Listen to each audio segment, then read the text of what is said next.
पहले हमारे यहाँ मरीज़ों की आदत ख़राब है कि वो सिम्पटम्स बताने के बजाय प्रॉब्लम बताना चाहते हैं, जी, क्योंकि उन्होंने खुद से कोई डायग्नोसिस किया हुआ है।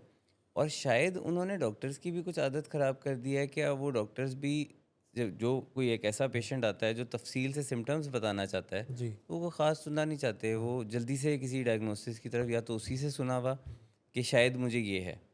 वो कहते हैं अ, मेन मुद्दे पे आ जाओ। जी, तो क्या ये ऐसा ही है कि बिल्कुल, डॉक्टर्स की भी कोई आदत बिल्कुल, ख़राब ये हो गई है? आदत नहीं है बल्कि ये पूरा जो एक फिनोमेना है ये बड़ा वेल नोन एक कॉग्निटिव बायस है, जिसको आप अवेलेबिलिटी बायस कहते हैं कि अब अगर फॉर एग्ज़ाम्पल मैं लाहौर में बैठता हूँ किसी एक पर्टिकुलर मौसम में, लेट्स से मैं अगर बड़ी ईद के बाद छोटी ईद के बाद हुँ, बैठता हूँ हुँ। या बड़ी ईद के हुँ, बाद जो जब ईद गर्म मौसम में आई है, तो अक्सर औक़ात देखा जाता है कि ईद के फ़ौरन बाद गैस्ट्रो के केसेज़ बहुत आते हैं, हुँ। लोगों को डायरिया बहुत ज़्यादा हो गया है।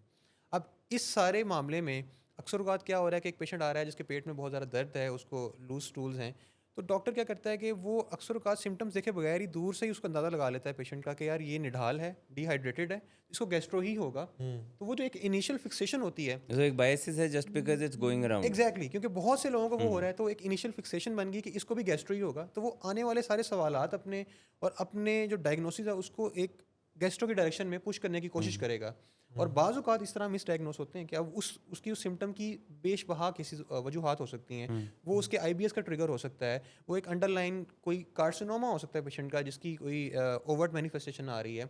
इसी तरह बहुत से और दीगर मसले हो सकते हैं।